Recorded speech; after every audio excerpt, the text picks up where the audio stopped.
함께 보실 하나님 말씀은 예레미야서 7장 29절에서 8장 3절까지의 말씀입니다. 예레미야서 7장 29절에서 8장 3절까지의 말씀, 구약성경 1063페이지 전으로 있습니다.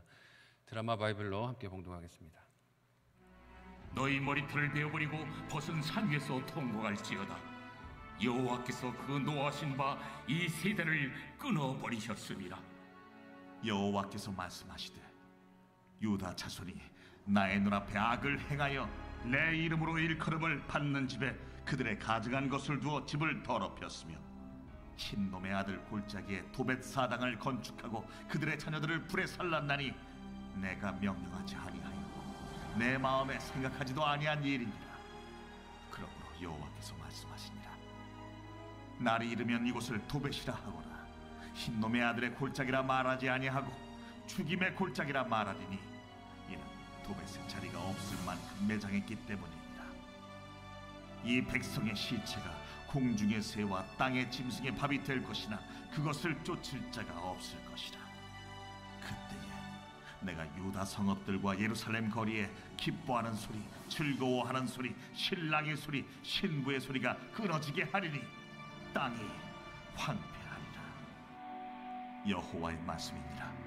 그때의 사람들이 유다 왕들의 뼈와 그의 지도자들의 뼈와 제사장들의 뼈와 선지자들의 뼈와 예루살렘 주민의 뼈를 그 무덤에서 끌어내어 그들이 사랑하며 섬기며 뒤따르며 구하며 경배하던 해와 달과 하늘의 뭇별 아래에서 펼쳐지게 하리니 그 뼈가 거두이거나 묻히지 못하여 지면에서 분토가 들 것이며 이 악한 민족에 남아있는 자 무릇 내게 쫓겨나서 각처에 남아있는 자들이 사는 것보다 죽는 것을 원하리라. 만군의 여호와의 말씀이니라. 아멘. 함께 읽은 본문의 말씀을 가지고 말씀을 외면한 결과라는 제목으로 말씀 나누고 기도하도록 하겠습니다. 어제 본문에서 하나님은 유다 백성들이 하나님의 말씀을 지속적으로 듣지 않고 죄의 길에서 돌아서지 않는 완악함을 탄식하시면서 고발하셨습니다. 선지자들을 지속해서 보내시면서 돌아오라고 그처럼 부르셨어도 귀를 막고 듣지 않았다라며 탄식하셨어요. 그러면서도 예배의 형식은 갖추고 있었고 자신들은 죄가 없는 것처럼 속이려 드렸던 유다 백성들의 죄가 있다라고 말씀을 하셨습니다. 하나님이 이렇게 예배 뒤에 숨어서 죄를 범하는 그들의 이중적이고 외식하는 마음을 다 드러내시면서 꾸짖으셨어요. 너는 예배를 통해서 죄가 없는 것처럼 속일지 모르지만 하나님이 이것을 다 알고 계신 것을 드러내서 보이셨어요. 겉으로는 거룩한 백성처럼 외모를 갖추고 있어도 마음속 실상은 그들이 이방인과 다를 바가 하나도 없었다는 것입니다. 이는 사사기에 유명했던 인물 삼손을 떠올리게 하지 않습니까? 태어날 때부터 구별된 나실인으로 머리를 자르지 않고 하나님 앞에서 거룩한 백성처럼 그렇게 살아가고 자라났지만 정작 거룩한 선택과 결정 앞에서는 그렇게 하지 못했던 삼손의 모습을 기억하고 떠올리게 합니다. 삼손 한 개인의 모습이 아니라 사실은 이스라엘 백성 전체의 모습을 보여주는 단면이라 할 수 있어요. 그래서 하나님은 거룩한 백성으로 구별하신 유다 백성에게 오늘 말씀에서 이런 명령을 주십니다. 함께 29절에서 31절까지의 말씀을 한 목소리로 읽어보도록 하겠습니다. 같이 읽습니다. 시작. 너의 머리털을 베어버리고 벗은 산 위에서 통곡할지어다. 여호와께서 그 노하신 바 이 세대를 끊어버리셨음이라. 여호와께서 말씀하시되 유다 자손이 나의 눈앞에 악을 행하여 내 이름으로 일컬음을 받는 집에 그들의 가증한 것을 두어 집을 더럽혔으며 흰놈의 아들 골짜기에 도벳 사당을 건축하고 그들의 자녀들을 불에 살랐나니 내가 명령하지 아니하였고 내 마음에 생각하지도 아니한 일이니라. 아멘. 민수기 6장에서는 나실인의 규례가 나오는데 거기서 그가 머리를 밀어야 하는 때를 지칭하고 있습니다. 그것은 죽음의 몸이 닿게 된 때에는 부정하게 되어서 그의 머리를 밀어야 한다라고 말씀을 하세요. 민수기 6장 9절의 말씀을 제가 한번 읽어드리겠습니다. 누가 갑자기 그 곁에서 죽어서 스스로 구별한 자의 머리를 더럽히면 그의 몸이 정결하게 하는 날에 머리를 밀 것이니 곧 일곱째 날에 밀 것이며. 하나님께 드려진 사람이 죽음에 닿으면 그 헌신하는 과정이 다 무효가 되는 것이기에 그것을 나타내도록 머리털을 밀라고 명령을 하셨습니다. 근데 하나님께서 이스라엘 백성에게 오늘 머리털을 베어버리라 말씀을 하세요.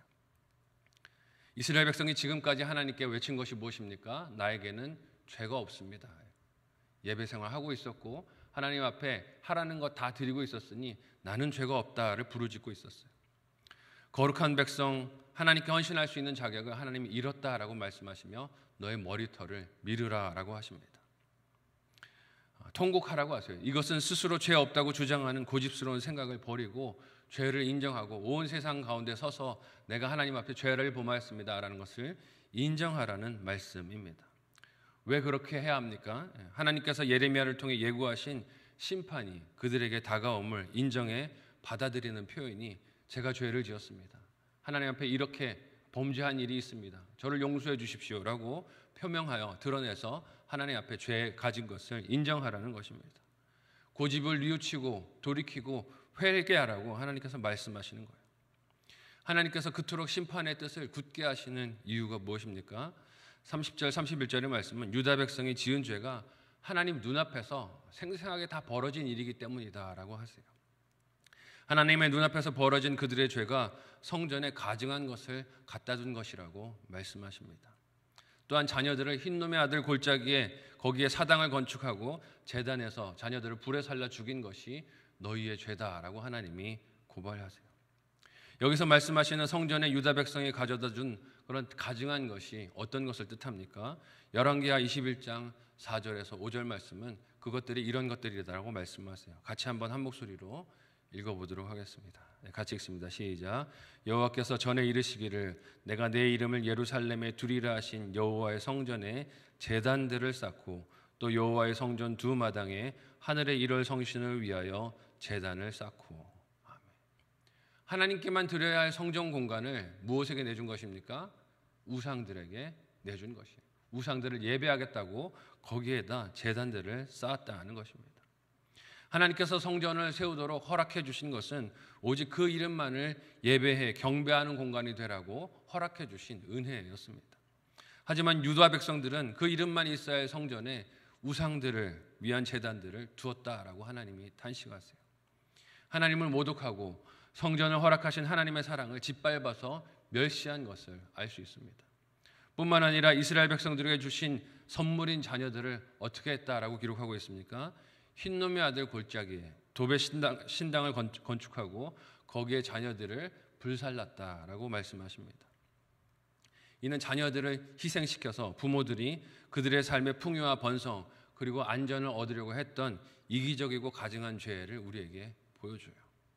이는 출애굽한 이스라엘을 향해 율법을 주실 때 하나님이 엄히 경고하셔서 금하신 일이기도 했습니다. 레위기 18장 21절의 말씀을 한 목소리로 읽어보도록 하겠습니다. 같이 읽습니다. 시작. 너는 결단코 자녀를 몰렉에게 주어 불로 통과하게 하므로 내 하나님의 이름을 욕되게 하지 말라. 나는 여호와이니라. 아멘. 하나님께서 그의 거룩한 뜻을 위해 자녀들을 주셨다는 것이에요. 선물로 주신 자녀들입니다. 그런데 그 자녀들을 부모가 자기 욕심을 채우겠다고 함부로 이방 신들을 위한 제단에 내어주지 말라고 경고하신 것이에요. 근데 오늘 이 시대에 얼마나 많은 자녀들이 이런 이방 신들을 위한 제단에 제물이 되어준 것처럼 내어줌을 당하고 있습니까? 우상들과 같은 것들에 우리 자녀들이 내어줌을 당하고 있어요. 학벌과 명예와 부와 쾌락과 이기주의와 무신론과 같은 제단들에 부모들의 욕심, 탐욕, 야심에 따라 던져지고 내버려지는 것을 볼 때가 너무 많습니다. 자녀들을 위해 부모들이 희생했다라고 말하지만 그 진면목을 살펴보면 부모의 욕심을 위해 자녀들이 희생되는 경우가 적지 않은 것을 봅니다. 부모의 야심을 위해 부모가 이루지 못한 꿈을 자녀를 통해 대신 이루겠다고 자녀들을 그렇게 자기 욕심의 통로로 쓰려는 부모들이 적지 않은 것을 봐요. 자녀들이 왜 믿음을 떠나갑니까? 그 과정에서 부모의 신앙이 진실한 것이 아니라 이중적이고 가정의 안과 밖이 믿음이 다른 것을 볼 때 자녀들이 믿음을 떠나는 안타까운 현실을 볼 때가 많습니다. 자녀들은 그런 상황에서 기독교 신앙의 환멸을 느끼고 멀어지는 것을 볼 때가 많아요. 근데 하나님께서는 오늘 말씀을 통해 뭐라고 이야기하십니까? 이방 제단에 자녀들을 그렇게 내주는 것은 하나님은 생각하지도 않은 일이라고 말씀하십니다. 너희는 그렇게 해서는 안 된다는 것이죠. 이러한 우상을 따르는 삶의 결과가 어떻다라고 오늘 본문이 말씀하십니까? 함께 32절에서 34절까지의 말씀을 한 목소리로 읽어보도록 하겠습니다. 같이 읽습니다. 시작. 그러므로 여호와께서 말씀하시니라. 날이 이르면 이곳을 도벳이라 하거나 흰놈의 아들의 골짜기라 말하지 아니하고 죽임의 골짜기라 말하리니 이는 도벳의 자리가 없을 만큼 매장했기 때문이니라. 이 백성의 시체가 공중의 새와 땅의 짐승의 밥이 될 것이나 그것을 쫓을 자가 없을 것이라. 그때 내가 유다 성읍들과 예루살렘 거리에 기뻐하는 소리, 즐거워하는 소리, 신랑의 소리, 신부의 소리가 끊어지게 하리니 땅이 황폐하리라. 아멘. 여러분, 유다 백성들이 왜 자기의 자녀들을 우상들을 위한 제단에 희생을 시켰겠습니까? 이놈의 번성함 때문이에요. 부유함 때문이고 풍요함 때문이었습니다. 욕심을 위해서 그렇게 한 것이죠. 하지만 하나님은 그 자리가 그들의 욕심이 충족되는 장소가 아니라 죽임의 골짜기로 불릴 것이다 라고 말씀하십니다. 그런 풍요는 없다는 것이에요. 왜냐하면 복을 기대했던 그 자리가 전쟁으로 인해 그들이 멸망당하는 자리가 될 것이기 때문입니다. 그 죽음이 얼마나 끔찍하고 비참한지 오늘 읽은 말씀을 보면 적절한 예를 갖춘 장례는 존재하지 않는 것을 알 수 있어요. 백성들의 시체들이 새와 짐승들의 밥이 될 정도로 끔찍한 종말을 맞이한다고 하십니다. 묻어둘 땅도 없다라고 말씀을 하세요. 또한 모든 즐거움과 기쁨과 행복의 소리들이 예루살렘 거리에서 떠나서 들리지 않게 될 것이라고 말씀하십니다. 땅이 황폐하게 된다라고 하세요. 너희는 번성을 위해서 너희 자녀들을 그렇게 희생을 시켰지만 너희가 꿈꾸는 번성은 오지 않을 것이다 라고 말씀하시는 것이죠. 그토록 힘써 가지려고 했던 행복이 멀리 떠나서 구경을 할 수도 없게 된다는 것입니다. 그들 나름대로는 행복하기 위해서 노력했겠지만 그 모든 수고가 다 헛수고라는 것이에요. 너희가 자녀들을 그렇게 닥달을 하고 너희 행복을 위해서 다그쳤어도 너희에게 그런 행복은 오지 않을 것이야 라고 경고하시는 것이죠. 심지어 다음 본문인 8장에서는 어떤 참혹함이 그들에게 찾아온다라고 하십니까? 함께 8장 1절에서 3절까지의 말씀을 한 목소리로 읽어보도록 하겠습니다. 같이 읽습니다. 시작. 여호와의 말씀이니라. 그때의 사람들이 유다 왕들의 뼈와 그의 지도자들의 뼈와 제사장들의 뼈와 선지자들의 뼈와 예루살렘 주민의 뼈를 그 무덤에서 끌어내어 그들이 사랑하며 섬기며 뒤따르며 구하며 경배하던 해와 달과 하늘의 무별 아래에서 펼쳐지게 하리니 그 뼈가 거두이거나 묻히지 못하며 지면에서 분토 같을 것이며 이 악한 민족에 남아있는 자 물은 내게 쫓겨나서 각처에 남아있는 자들이 사는 것보다 죽는 것을 원하니라.